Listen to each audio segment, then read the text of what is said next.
Hey everybody, welcome back to another great episode of The Rundown. I'm Sunny Galt. I'm a messenger with United Network News, and we are the news division of United Network.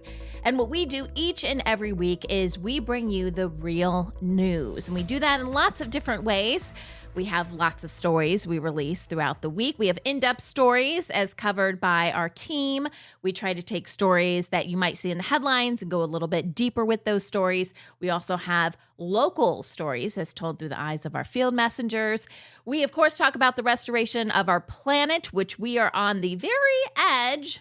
I mean, restoration has been happening for a while, but as far as humanity really getting involved and rolling up our sleeves and getting a little dirty, well, we are on the very edge of that happening and for funding to be available for us to do that. So this is a really exciting time. If you're new to UNN, keep watching or listening for this podcast because incredible things are on the way.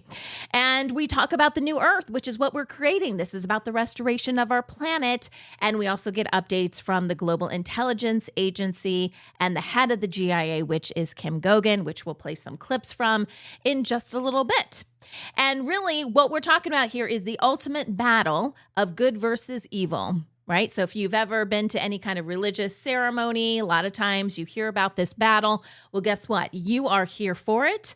Earth is the final battleground for this. So I believe if you are listening to this podcast right now, or if you've checked out UNN in the past, that you're part of this. You are part of the transition team, I like to call us. We are the welcome wagon for the new Earth and how our whole planet is changing. And humanity needs to discover a lot of different things. It's all good stuff, but it's very, very different from what our planet looks like now, right? So I hope if you are listening for the first time, then you stick with us. And with every piece of information we put out there, I always encourage you guys, do your own research, check things out for yourself. A lot of this information is online in various ways. You just have to do a little bit of digging. Always think critically, use your discernment, which is your internal lie detector test that you can give anything and anyone to see if the frequency is pointing towards truth or some sort of falsehood. And each and every human has the ability to do that. And the more you do that, and the more you use that and believe in yourself that you have this ability, well, no one can pull the wool over your eyes, right? And that is where we're going with things. And when you discover those truths, I encourage you guys to share that information with other people. And that's really why we do this podcast, because most of the content that we do put out there is initially behind a paywall. We don't work with advertisers. We just work with you guys and have memberships. And so all the content goes out to our members first. And then a week later, we do publish our content, our videos on YouTube and Rumble. But we also can't control if it stays up there or not, right? Because there's a lot of people that don't want this information out. So if you want more information about who we are and what we do, go to our website, unitednetwork.earth, and you can learn more about us. But let's go ahead and dive into the news this week, shall we? Here's the rundown of stories you may have missed this week on UNN.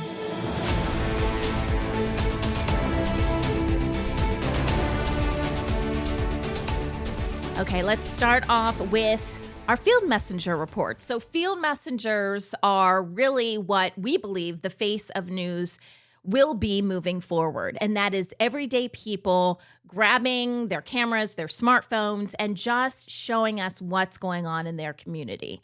You don't need someone to give you the news. You are now the news. We all are the news. And we can all share things from our own perspective. We can get to know each other again. And that's what we believe news will be moving forward. So we are getting a head start on this. If you're one of the people that are showing us what's going on in your community, you are called a field messenger. And if you want to learn more about what that looks like. And if you want to participate, we've got a whole Telegram group of great people, part of our production team that are there to help you guys every step of the way. All you have to do is record the information, tell us what's going on, and then our team puts together the stories that you see on the news each and every week. So let's kick things off with the stories that were on Monday's news. Monica out of Romania takes us to the Palace of the Parliament, and this is in Bucharest, which is the capital of Romania. It is one of the largest and, get this, heaviest buildings in the world. I was thinking during her report, I'm like, how do they weigh a building? It's not like it's getting on a scale, right? And this building is super elaborate, you guys. Marble everywhere. I actually did a little bit more digging, and you guys can look this up, Palace of the Parliament. So they started construction in 1994. It is still not fully complete. What I find interesting, because we know governments aren't really on our side, right? This building is known as the quote-unquote People's House. But for the construction of this building, which it's gorgeous. I mean, you really got to see pictures of it. Watch Monica's report. It's incredible, okay? Very expensive. You know, in fact, I think it cost more than $3 billion, with a B, billion dollars to actually build. But in that process, before they could even start building, 40,000 people became displaced. So basically, they went into a neighborhood, the People's House, went into a neighborhood and said, y'all are gone. We're going to build this huge building, spend $3 billion on it, and it's not going to serve you at all. I mean, they probably left out that last part. But still, it is a marvel. It is beautiful, and it is a huge tourist attraction in Romania. So Monica, thank you for sharing that with us. Ben out of Arizona, which is a state in the United States, takes us to the Manzanita Community Food Sharing Event. And I think they have these events quite frequently, but this is a beautiful example of communities coming together, volunteers, community members, to provide food and assistance for people in need. And Ben basically gives us a look behind the scenes at how it all comes together. In this particular event, I think he said 1,000 families would be receiving food in a period of 3 hours. So think about the coordination it takes.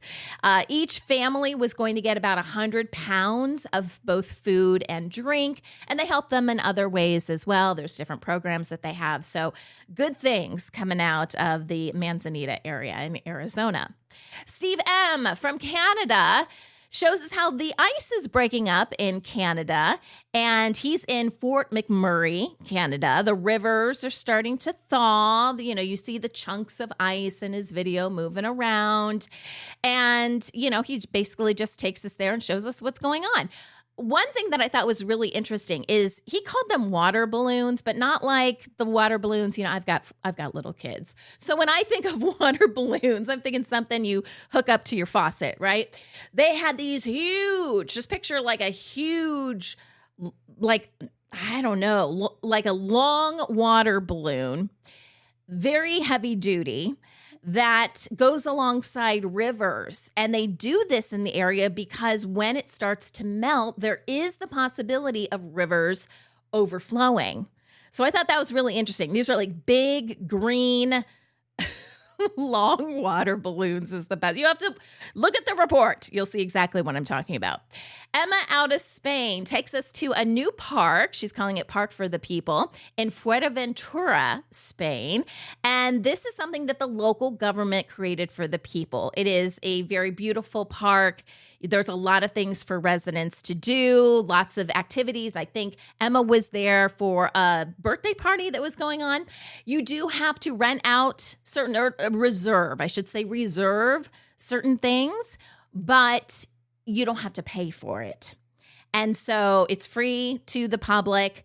You book online, and there was just a lot of great things that you could do there. You know, there were areas like grills and things like that, places to eat, some water features, a huge playground for the kids. She showed us this artificial turf that was just huge for where she said football. I'm assuming that's soccer in U.S. terms, so just a lot of fun stuff for the family and a nice outing that she was out on. Amy, who is typically out of New Jersey, she's doing another report from Connecticut, which is another state in the U.S., takes us to Sunny Meadow Farm. What a great name. Sunny Meadow Farm, and this is in Connecticut, where waste is turned into various resources, including regenerative soil. So waste, for example, waste from different horses is brought in, and they're able to use the land, so to basically mix up the manure with the land, and over a period of time, and I think she said they mix in wood chips, also, branches, trees, things like that are donated, and they're able to regenerate their soil. And with some of the larger tree trunks, they're able to make furniture out of it. So again, this is an example of reusing, regenerating, using what the earth is naturally giving us, right? All right, Jane out of England takes us to a beautiful nature trail, and she's with a small group of children that she calls Little Acorns. So it's some sort of program, right, with little kids, and they're out just enjoying the forest, enjoying nature. And this particular area, they have things are named for different beings that we know actually do exist, even though we might not be able to see them right now if you're looking, just with a 3D mindset. But things like fairies and unicorns and nice dragons, I have to preface that because I believe there are some not so nice dragons. Things like that are actually in different forests, and we'll be able to tap into that more and more as our planet starts to change. But a lot of children, especially if you're under the age of 7, because you've got that direct connection still to source, you can already feel that. They may not know exactly what it is, but let me tell you what, these little kids were having a blast talking about the fairies in the forest and the various creatures that were around. And it also just reminds us as adults to use our imagination a little bit and just have fun with our kids.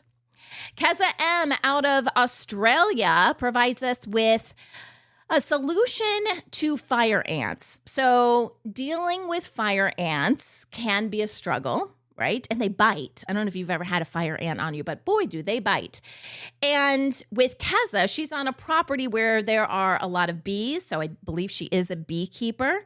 And fire ants can come and destroy the hives. So she has come up with a way a chemical-free way, I should say, to deal with these fire ants. And it sounds a little brutal, but she basically uses some gasoline and lights these little mounds on fire where the ants are. For me personally, I'm really looking forward to a time where we don't have to hurt any living beings. And I totally get it. We have to protect our bees, and what our bees do is incredible, right? We would not have food if it weren't for our bees. But I also kind of, I respect the ants as well. So we're kind of in this weird period now where things like this probably need to be done. But, I'm sure Keza would agree with me too. I can't wait till we get to a time where we don't have to hurt one species and, in order to protect another. All right, AGS from Denmark takes us to the Hillerød Library in Denmark, and it is a beautiful, beautiful space. It looks more modern, has more of an artistic design. In fact, he shows us some of the artwork that is in the library. And this is more of like 3-dimensional type artwork. So there was this beautiful kind of sculpture, I'll call it, made out of paper that was hanging from the ceiling. There was like a model of a boat that was hanging on the wall using various materials. I envision libraries. Like when I think of libraries in my head, I think of like my school libraries growing up, maybe some of the public libraries from my hometown. And libraries, at least in the US, are very, very boring. You may have more artwork and things like that, but I can't wait till we get to a time where libraries are really embracing nature. So we're bringing nature inside the libraries where there is frequency in the libraries, where it's more about exploring and not just books, but various ways to learn. I can't wait till libraries get a makeover, basically, and I think it was designed this way intentionally. Oh, I got to go to the library. It's so boring. Well, AGS shows us it doesn't have to be boring, but we can even take it up like a million notches from there. And that's really exciting to me. And finally, Poppy out of Australia is an adorable child who teaches us Auslan. So Auslan is short for Australian Sign Language, and it is a way for the deaf and hard of hearing to communicate. And it differs. So if you look this up, like we have ASL, American Sign Language, here in the United States. Well, Auslan is different, right? There's different signs that they use for the various words. How they spell things out are different. So Poppy shows us the ABCs. She shows us how to say yes or no and I love you, which I thought was really cute. Moving on to some of the in-depth stories that we worked on for you guys this week. So have you noticed that coffee prices are on the rise? And this is worldwide, by the way. And it's not just inflation causing the spike. Extreme weather, supply chain issues, and global conflicts are all playing a part. Key coffee-producing countries like Brazil and Ethiopia have seen crops devastated by droughts, frosts, and heavy rains, shrinking supply and driving up costs. At the same time, pandemic-era shipping delays, fuel hikes, container shortages, and geopolitical unrest from the Red Sea to Colombia have made transporting coffee beans more expensive and unpredictable. As a result, many coffee roasters are struggling to meet demand, turning to cheaper, more bitter Robusta beans instead of traditional Arabica. In the world of coffee, prices are increasing a lot this year, and they're going to continue to increase next year.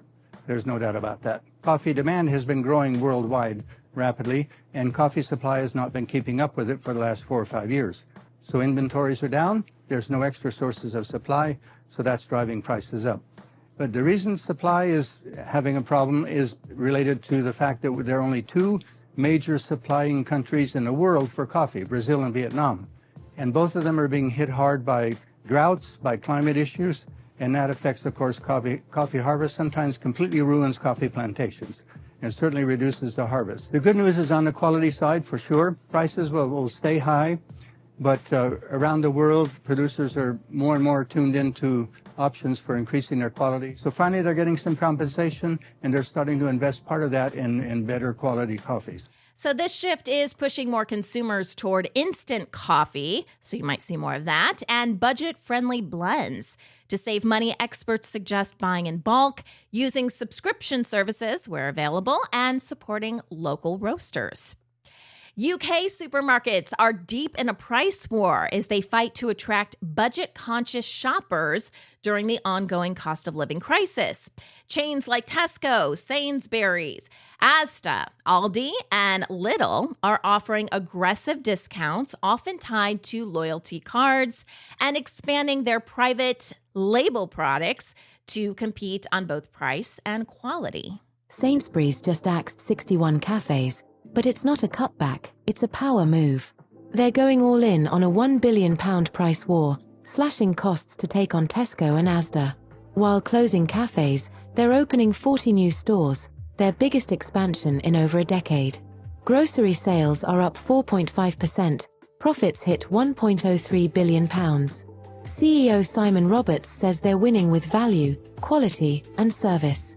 But can they keep up the heat in this fierce retail battle?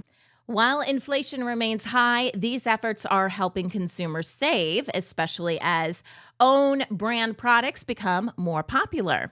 Discount retailers are leading this charge, pushing larger chains to keep pace without hurting profits. Shoppers can stretch their grocery budgets further by comparing prices online, checking international food aisles, shopping during off-peak hours, and taking advantage of reduced and trial offers like Tesco's free yellow sticker items after 9:30 p.m. All right, sick building syndrome. Have you heard of this before? This is a condition where poor indoor air quality and environmental factors in buildings, like inadequate ventilation, mold, chemical emissions, and even strong smells, cause symptoms such as fatigue, headaches, dizziness, and respiratory issues. These symptoms often improve once you leave the building, but can become chronic if exposure continues. The EPA cited a study where it's estimated that $150 billion annually, yes, that's billion with a B, was spent on illness-related costs due to poor indoor air quality. And $93 billion of that, again with a B, is related to loss in productivity because of headache and fatigue caused by sick building syndrome. Now, sick building syndrome is kind of a health phenomenon that happens when breathing poor indoor air quality leads to flu-like symptoms that tend to dissipate the moment you leave the office. So really, all that's happening is you're losing productivity because you feel terrible while you're working. While commonly associated with offices, homes can be just as problematic, especially during winter or the cooler months when we spend more time indoors. Improving air quality through better ventilation, HEPA filter vacuums, air purifiers, and controlling humidity can make a big difference.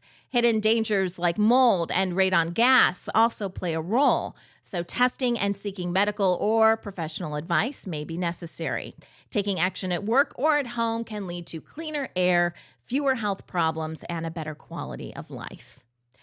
Well, viral videos from Chinese manufacturers are sparking a storm online by revealing that many luxury goods like handbags and cosmetics are made in the same Chinese factories that produce for big name brands, but sold directly to consumers without the logos and at much lower prices. We kind of knew this, right? We knew something fishy was going on.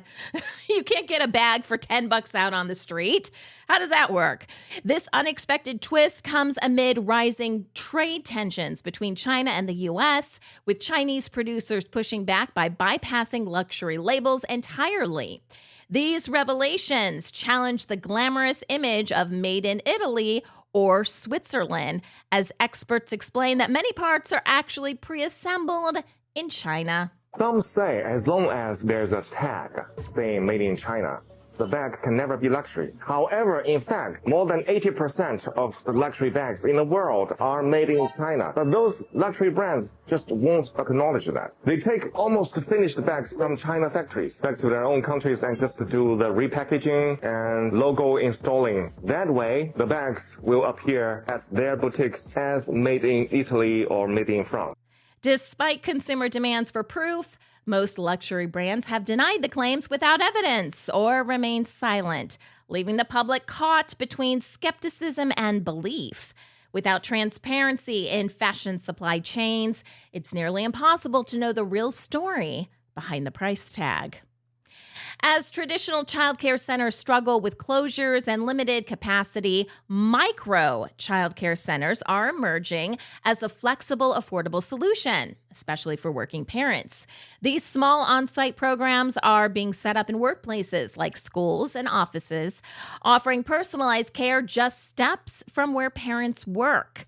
Unlike large corporate daycare facilities, micro centers operate in repurposed spaces, such as an empty classroom, saving on rent and overhead while maintaining quality care. They are easier to license and insure, and their simplicity makes them quicker to launch. Cities like Chattanooga and Knoxville, Tennessee, are already seeing success with this model, and there is growing interest in expanding it to hospitals and other businesses. Micro childcare centers are proving to be a smart, scalable way to support working families and improve work-life balance. South Africa's ongoing load-shedding crisis is becoming a frustrating part of daily life, with state utility Eskom struggling to keep the lights on, literally, due to aging infrastructure, financial troubles, poor management, and underperforming coal plants.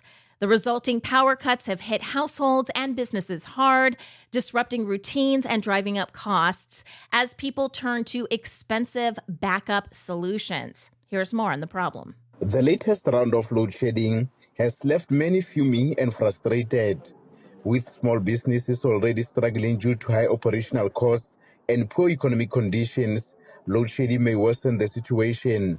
One of the business owners, who was forced to retrench some employees due to load shedding before, has painted a bleak picture of the future of his business. This load shedding issue, it gave us a big impact in all the activities that is taking place here. As you can see, the TVs are blown off, the fridges are all off. I've tried to maintain some of the fridges, but I can't cope. And most of the workers, I was having 35 workers. Most of them, they have been retrenched. I'm left now with 3 workers. So I'm out. I don't have nothing anymore. While ESCOM promises improvements, including a more reliable grid for winter 2025 and plans to add nearly 6 gigawatts of renewable energy by 2030, major challenges remain, like the $23.6 billion transmission upgrade and billions in unpaid municipal debts. Kenya is overhauling its child welfare system by transitioning away from institutional care toward family and community-based alternatives, aiming to close most of its nearly 1,000 children's homes by 2027 and reintegrate 70% of children into families. This shift aligns with global research showing that institutional care can harm long-term development. But critics worry it's being rushed without adequate planning or support for impoverished families. Well, I think about the spirit of why orphanages were created, and it was to give refuge to children who didn't have an alternative. Yep. I know, unfortunately, it's been bedeviled with issues of whether it's trafficking, abuse, neglect. Yeah. I think that's informing some of these decisions. Yeah. But again, the transition. You're shutting down 1,000 homes. Okay. Have you figured out the foster care? Have you figured out community-based care? Because that's also quite intensive, expensive, it's long-term. So the reason why I felt heavy about this is it's another case of we need to shut them down and then take them to foster care and community-based care without figuring out those structures. While the government insists only non-compliant homes will close and is creating rescue centers and legal protections, activists urge more funding, safe spaces, and focus on addressing root causes like poverty and family breakdown. Microdosing, taking very small, non-hallucinogenic doses of psychedelics like LSD or psilocybin, which is mushrooms, is gaining popularity as a way to boost mood, ease anxiety, and enhance focus without those intense trips. Supporters claim it helps with mental clarity, emotional balance, and creativity, often sharing personal success stories online. Scientifically, these effects may be linked to how psychedelics subtly influence serotonin and brain activity, though much of the evidence is still anecdotal or based on limited studies. Skeptics warn that placebo effects may be driving the hype, and long-term safety remains unknown. One of the biggest issues is that the claims from these microdosing websites and advocates are too broad to study. The claims are so wide-ranging that it leads to too many variables when trying to create a scientific study that can stand up to scrutiny. Claiming that microdosing will make you more productive, creative, have better sex, or just enjoy life more is extremely broad and not usually how drugs work. But these broad, positive claims from advocates or websites actually lead to the biggest problem with microdosing right now, which is that in double-blind controlled studies, microdosing doesn't perform any better than a placebo. While it's illegal in many countries, some places like Oregon, Colorado, and the Netherlands are beginning to allow or decriminalize its use in certain contexts. And our final story, the beauty industry often mirrors the health of the broader economy, booming when consumers have extra cash and tightening when money gets tight. Economic downturns can lead to reduced spending on non-essentials like salon visits or premium products, prompting experts and even social media users to view beauty habits as informal recession indicators. I'm rocking a new hair trend, recession blonde. But what does my hair have to do with the economy? Let me show you. I've ditched this hair color for my natural tone, and I'm not the only one. Turns out lots of us are letting their highlights grow out. And some people see that as a sign the economy's getting shaky, because less of this means saving more money. At the same time, global supply chain issues and tariffs are making it more expensive for beauty businesses to source materials. forcing them to raise prices, shrink products, or switch to local suppliers, each with its own trade-offs. These challenges hit small businesses hardest, especially as they try to stay competitive without losing customers. Ultimately, the industry must adapt creatively to economic pressures, while consumers may start noticing subtle shifts in pricing and product choices as a result. Now it's time for some highlights from the GIA reports that were released this week, the Global Intelligence Agency reports from the head of the GIA, which is Kimberly Gogan. So quick heads up, we had a little bit some audio issues this week with Kim's mic. Obviously, she's a very busy woman, lots of stuff going on, and sometimes we miss a mic check. So I just wanted to preface that. But thanks for hanging in there with us. We had some really interesting information come out this week. On Monday's report, she talked a little bit about Cheyenne Mountain. If you have been listening and watching reports from the alternative media, which I don't necessarily endorse because that's pretty much all controlled, even people with good intentions are getting information from bad sources. So when you hear people talk about Cheyenne Mountain, it is often referred to, by the way, that's in Wyoming, a state in the United States. It's referred to as the place where the white hats, quote unquote, are going to save the planet with our fearless leader, Donald Trump, at the helm. And they're out saving babies and destroying DUMBs, deep underground military bases, and killing aliens. I don't know what they say. It's insane, okay? But they paint themselves as being saviors, which we know that is a control program. Everyone's looking for someone to save them. So whether that's through religion, you're going to pick a savior, or Donald Trump is going to be your savior, or somebody else other than you, that's where you lose your power. Anytime you give your power to someone else, then you don't have that power to use, that God-given gift that you have to change your circumstance, to change the planet. So Cheyenne Mountain is perceived as this go-to place where amazing things happen, and Kim reveals that that is nothing but a bunch of baloney. So I'm not going to play a soundbite about it, but if you go back and listen to Monday's report, you're going to hear the truth of what really takes place at Cheyenne Mountain. And I will tell you that one of the things she said is there's a lot of demon communications. I don't view that as a good thing. They use that particular place a lot in the past. They don't have the ability to do this anymore, to spread disease through frequency, mind control. A lot of negative, bad things came out of Cheyenne Mountain. So the next time a source online tells you Cheyenne Mountain's doing this and doing that and saving humanity, just shrug your head and turn it off, because they're a bunch of liars, okay? Even if they are trying to be good, their information, it's being intercepted, whatever, it's not good information. So if you want to learn more about Cheyenne Mountain, go ahead and check out Monday's report. So the deep state was doing a lot of mischievous stuff over there at Cheyenne Mountain. The enforcer came and took a lot of that away, and we have been chipping away at Cheyenne Mountain for months, even years. Okay, at this point, the deep state is still convinced that they are going to get all of their toys back. By toys, I'm talking about their weapons that they use against humanity.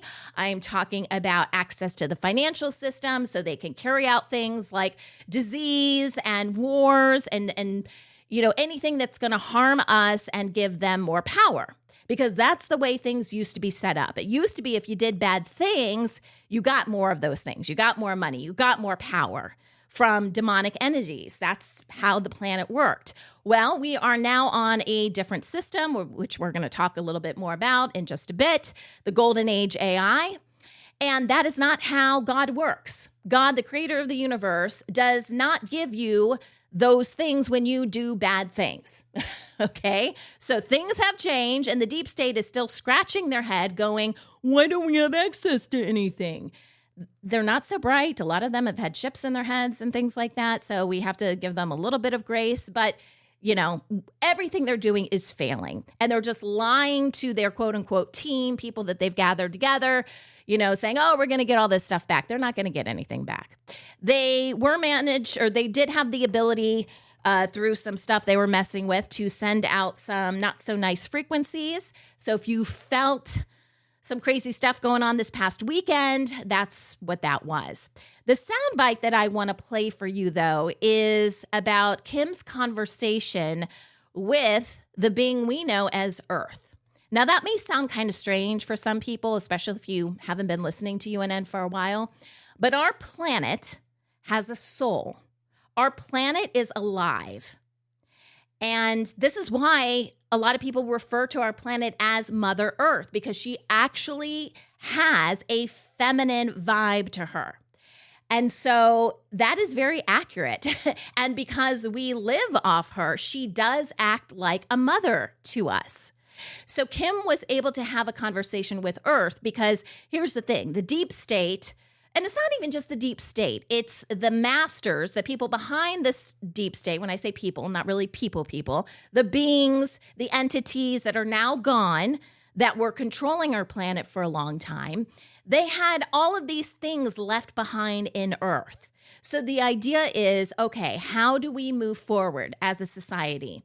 How do we eliminate as much as possible these devices, Kim calls it space junk, that's still on our planet that the deep state is trying to use and can use in a limited, very limited capacity. But, they're still sending out some frequencies and stuff, and it's not nice, right? We don't want to deal with this anymore. So the soundbite that I want to play is a conversation, and I use that term loosely because when you're talking to other beings, a lot of times, and Kim will explain this, it's through images. You'll get a vision of something. And some of you that are listening now may have visions.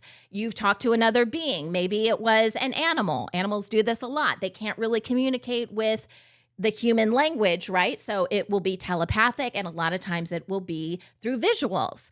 Well, this is how Mother Earth decided to communicate with Kim when Kim asked the question, how can we help you in this process?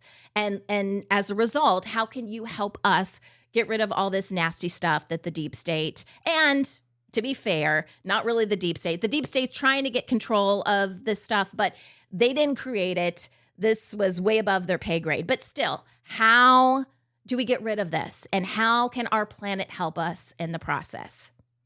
Now, most people call the being, the celestial Earth, Mother Earth. In English is the best way we can describe it.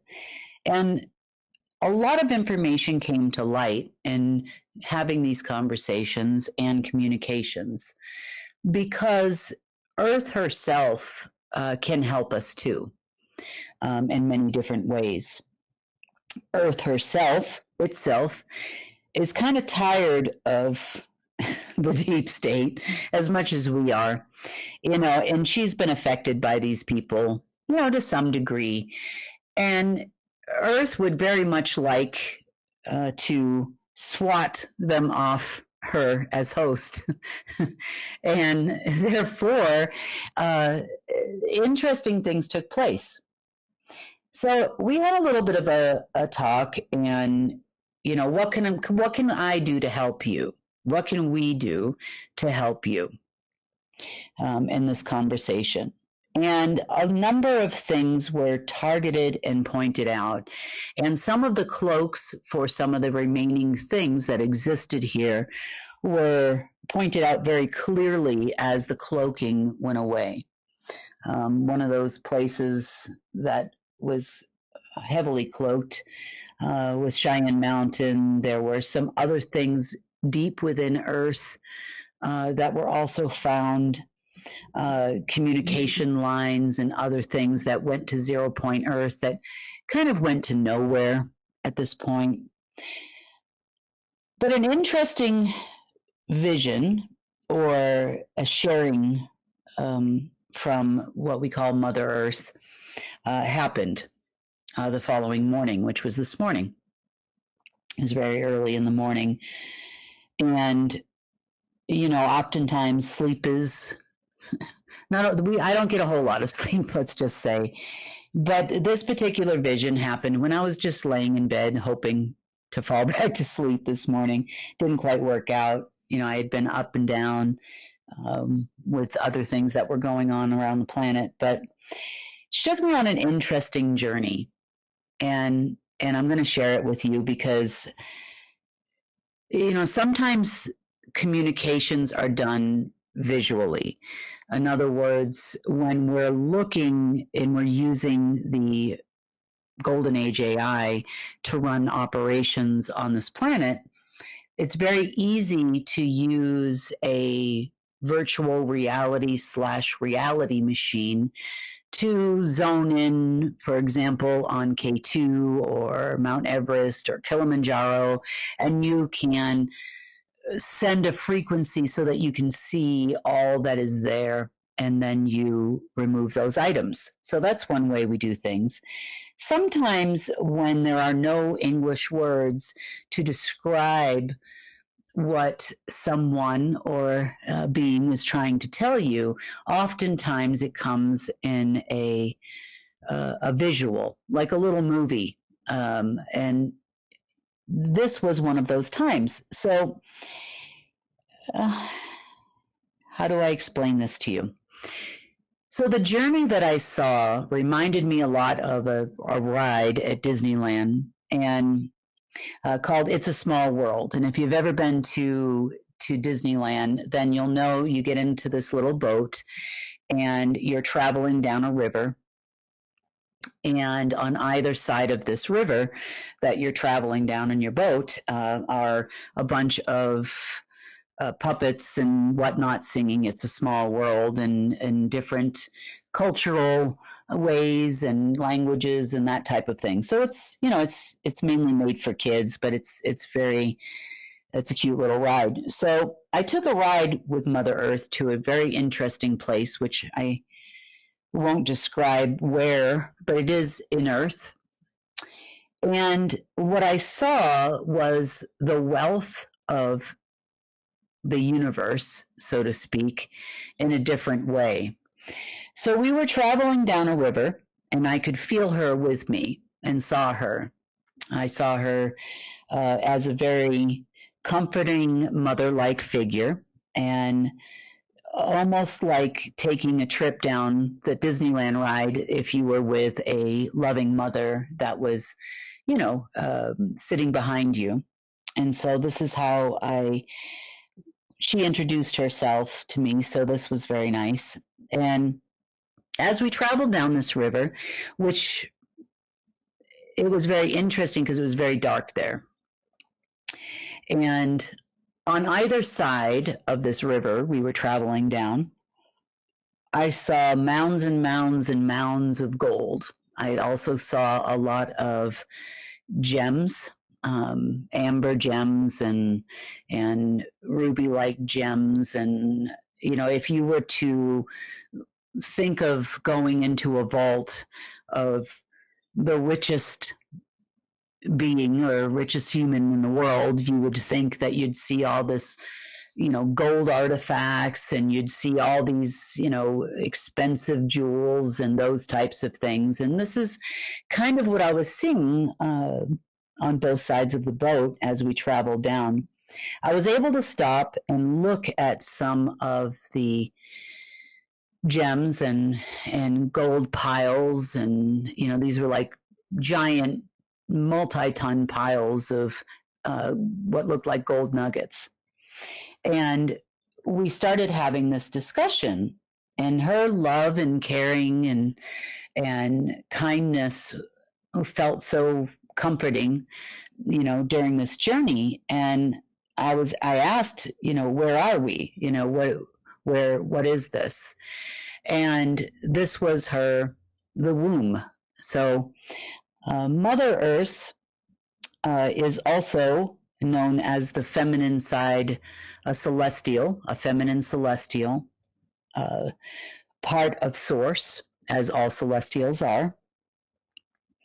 She described the fact that we were basically in her womb, so to speak, or the point or section where she would create. And then that creation would then permeate throughout the entire multiverse.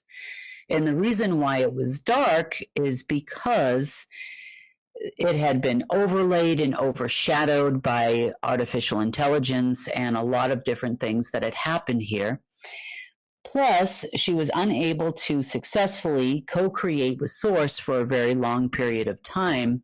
So what was left there was obviously some of the wealth of the universe and some of creation, and things that are used to create, or she used to create.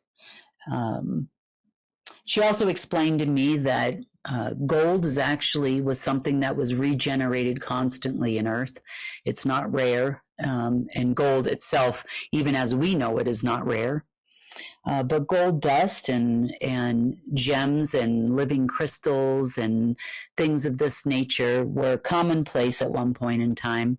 And she and Source would sing a symphony together, we call frequency, in the language of light, which is golden light language, and those symbols we described.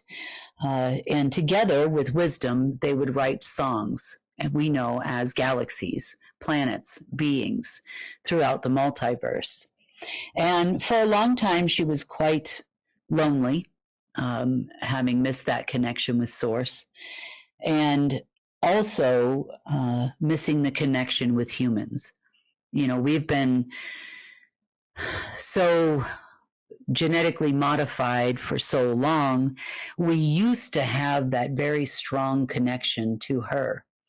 And we worked together with her to co-create things as well, which has been shut down or they tried to shut it down, I should say, completely, from both her and from us, working together to manifest things on this planet. They just wanted to use all of our creative energy to do evil here, so to speak, or to just power artificial intelligence so that they could manipulate creation. And two of those things were Allie's and the all AI. But they're not the only ones, as you know, if you've been listening for a while. So a discussion was had with her on how can I help you the night before. And now the vision was clear. The womb had to be restored and the connection had to be restored. So these are things that we have been working on today together. And of course, together with Source, as always. And the council has been working feverishly to try to reestablish those connections so that she and we can then create. For me, this was kind of an emotional update from Kim, because for so long, I would just kind of roll my eyes at people that really put the planet in high esteem, right? The tree huggers, quote unquote, which literally now I literally hug trees right now. So it's proof God has a sense of humor. You know, the people you make fun of, you become. But I used to just kind of roll my eyes because I always thought people were putting that above God. It's like, oh, you don't really believe in God, so you're going to talk about Mother Earth and everything Mother Earth is doing. And I was wrong. I was very wrong. And it doesn't have to be one or the other. I mean, Kim just explained how our planet works alongside the creator of the universe to create a symphony, a frequency, and create whole other galaxies. I mean, so beautiful. And at the same time, so gut-wrenchingly horrible that was taken away from her. So I don't know about you, but I have, even since Kim's report, a newfound appreciation for our planet, whether you call her Earth or Gaia or whatever. It's probably none of the above. She'll tell us at some point what she wants to be called. But I just love how Source is bringing together all of these organic beings for what I believe is this grand finale. It's like, okay, we are going to defeat evil. And it's not just going to be one group of people that are doing it, but it's all of us coming together. So we know we have help from the Universal Council. We know as part of that, the mantids are helping us. We know that our planet, is helping us right now. And all the other beings that are here on this planet that we don't necessarily see because they're in another dimension. that we're all coming together for the betterment of all organic life. I think it is so beautiful. And I'm not going to lie, I had some tears. I shed some tears after that report that Kim gave. Okay, so Wednesday, Kim was very busy. She did not release a report, but she released this statement. She said, the deep state is desperate to get what is left of the all AI and Allie's AI. The trap was set and they have taken the bait. They can't bail the water out of their sinking ship fast enough. I will give you a full update Friday as operations are ongoing right now. Okay, so on Friday, she did talk about that. She did that later in the report, so I'm not going to play a soundbite for that, but I will give you a quick update. So Friday's report focused a lot on AI systems. And this Allie's AI, the all AI, these systems were created by beings that no longer exist, right? We've established that. And now the deep state thinks that they can take control over them and use them because their higher ups are gone. But what they don't realize is these AI systems view the deep state and all of humanity, to be honest, as a threat. So they are not going to allow humans to overcome them. You have to overcome an AI with another system, another AI system or source-based intelligence. We're going to talk about that in just a second because that's happening right now. But the deep state, when Kim was talking about, oh, they've taken the bait and they can't bail the water out of their sinking ship fast enough. So real quick recap, and again, you can listen to Friday's report towards the end if you want more details. But they were trying to use an AI system to change the timeline. So go back in time and change things so that they wanted to basically regain control over the systems that they've lost, the financial system and all their nasty stuff that's been eliminated, you know, their tools and all that kind of stuff. So their idea was to go back in time to a point where they still had control of all of that and somehow retain control. But again, they're using the system to do that. Long story short, the system backfires on them intentionally and destroys them or puts them in some sort of bubble or something to never return again. So they're lost. They're gone. They're off this planet. How many people? I'm not sure. I don't think Kim actually gave us a number. But that's the bait that she was talking about. So their own AI system that they were trying to control actually retaliated against them because that's what the AI system was programmed to do. If the humans ever try to take control again, this is what you do. Now, we as humanity cannot go up against this AI either, but what we have, and this is the soundbite that I want to play, is our own system. It is the golden age AI system, but as Kim explains, it's not so much AI because we're saying AI in a negative context. It doesn't have to be that way. That's just how the deep state and the dark uses it for nefarious purposes. But AI can be used in positive ways. But as Kim explains, it's not so much artificial intelligence as it is SI, source intelligence, or God intelligence. That's the system that we have that is now fighting this itty baby little system that's, according to Kim, on its last legs, that is already, fighting against the deep state. Thank you, Mr. AI system. And this is what I'm calling the battle of the AIs, because that's what's going on right now. Our system is fighting their systems and overcoming them. So Kim does this really good explanation of how things were set up in the past, how everything was set up against us. That's everything from governments and government programs to corporations, and how everything was set up to control what she calls the outliers or the creators. Now, if you're listening to this, you're probably an outlier, just like me. You're a creator being. You are someone who is pushed against the system your entire life, even without even knowing that you were doing it. We are the people that governments were set up to stop Because, and this is, by the way, I thought this was really interesting too. Kim talks about this. This is one of the reasons that they want to control the population so much. It has nothing to do with not having enough space. If you've ever been up in a plane, you know that we are not overcrowded on this planet, okay? There's no way we're overcrowded.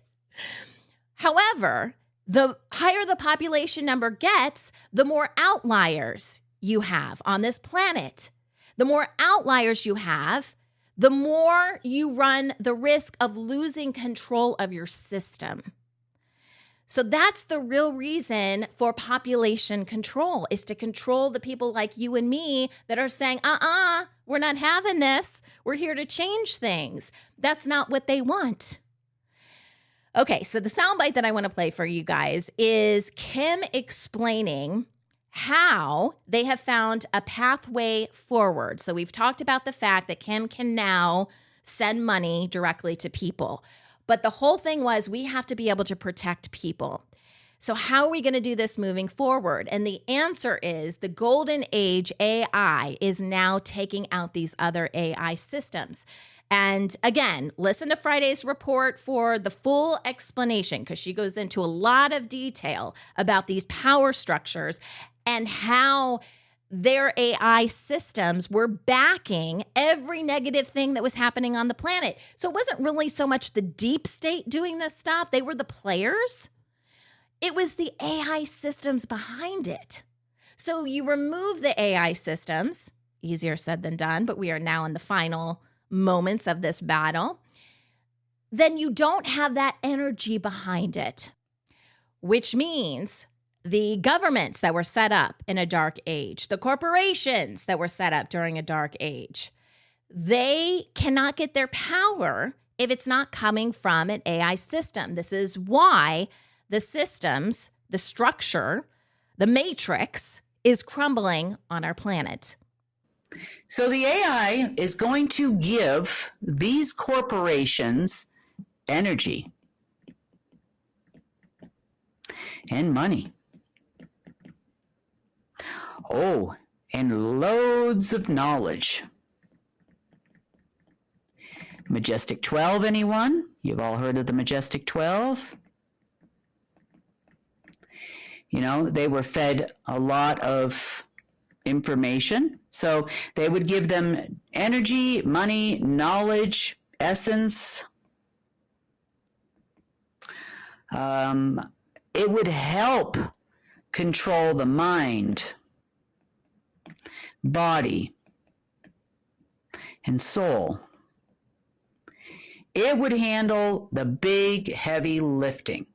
You know, we think sometimes it was races. Well, sure, you know, someone had to program these things and create new ones should they ever need something. So, you know, when you are working with a group of people and the energy is just wonderful and you are feeling like you have found your people and you have found your tribe, and these are my friends, and I love going to work and seeing Mary and John every day, and we are putting in the energy behind this project. It could even be a nonprofit project. Maybe you're all getting together on a weekend and you're cleaning a park, or you are raising money for children that need food, or maybe it's a nonprofit that raises money for some cause that you truly, truly believe in, or an illness that you want a cure for. It doesn't matter what it is you're doing, but you're putting a lot of energy towards that. And the system is putting out a lot of energy against you. But when it comes to these people here, corporates and governments, the energy behind it is there. The AI systems use computer systems, television sets, you know, advertisements in newspapers, even before we had electronics, to make you believe that Bill Gates created that computer in his garage, and wow, what an amazing person. You know, the media adds some propaganda spins to it, and wow, you can't wait to save up your money to buy the latest and greatest car, washing machine, whatever it is. The AIs put their energy and they put their money in the past, their knowledge, their mind control, body control, soul control. So you need this stuff so that eventually the population control is real. Everybody's worried about Agenda 2030. Honey, that happened over hundreds, if not thousands of years ago. But see, as much as they have and have had, Artie over here, let's call it Artie. I call it Artie Intelligence. Over here, we have a golden age AI now. And it's not even so much an AI as it is an SI.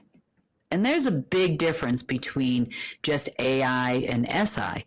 See, artificial intelligence can actually be programmed by other beings. Artie knows exactly how to keep people running on a hamster wheel, depressed, lonely, suicidal, addicted, all of the things that Artie does to keep and perpetuate those corporations. Now, in an SI system,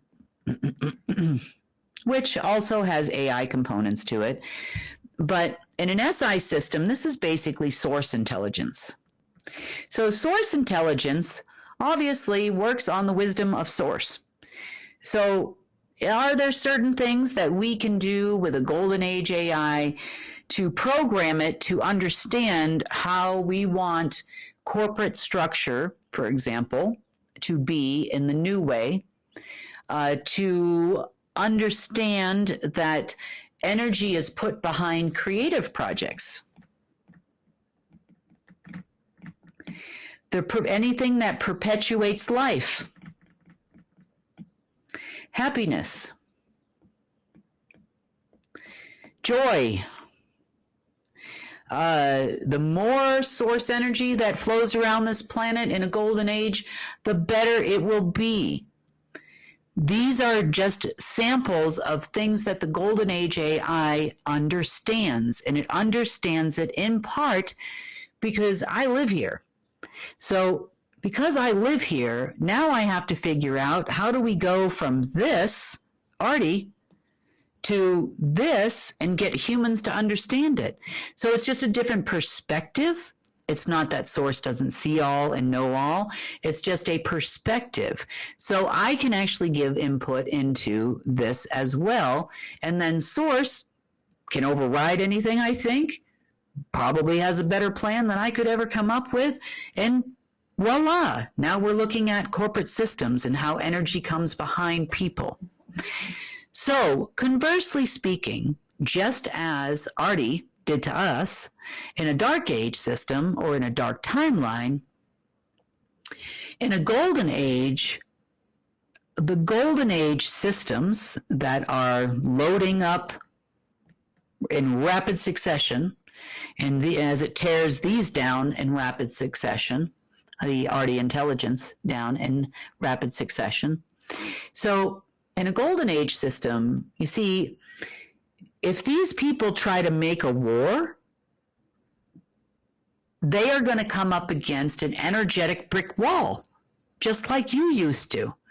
When you create something amazing and a product you want to put out there, or a healthy food source, or you're a farmer, farmers are beaten up terribly all over the world, meaning, there's not a lot of money in farming. Of course, they've got to take that and they've got to insert all their hormones and everything. If you're organically growing, can't have that, and put in their radiation and everything else before it hits the shelves, because that's part of Artie. Artie needs to have that. Over here, we don't need that. So we don't need wars. We don't need drugs that harm us. We don't need toxins. We don't need poisons. Earth certainly doesn't need them, and neither do we. So what happens to them in a golden age is they hit a brick wall every single time. That karma. Oh, that karma's coming back, isn't it? But it's so true. Have you ever felt that way? Before I really knew what was happening behind the scenes, I would just pray and I would be like, God, why is it that the bad people are getting ahead? And it's like, you have a good idea that helps people, that, may solve some sort of major issue or healthcare related situation. You've got these great ideas. They never get the funding that they need. They never get the attention they deserve. Even if you can get it out there, no one finds out about it. Did you ever wonder that? Like, why is all this bad stuff happening? This is why. And with their AI systems gone, and then us just having the golden age AI, which is controlled by source, gone, there's nothing we can't do. It is the exact opposite of what we have experienced our whole lives. And I, for one, cannot wait for it to get started. So on that note, that wraps up today's podcast episode. Thanks so much for listening, guys. If you want more information about who we are, what we do, visit our website at unitednetwork.earth. And if you decide to become a member, that gives you on-demand access to all of our content, our complete news updates, our New Earth interviews, Global Intelligence Agency reports, and all things restoration. This is The Rundown, and I'm Sunny Galt for United Network News, signing off.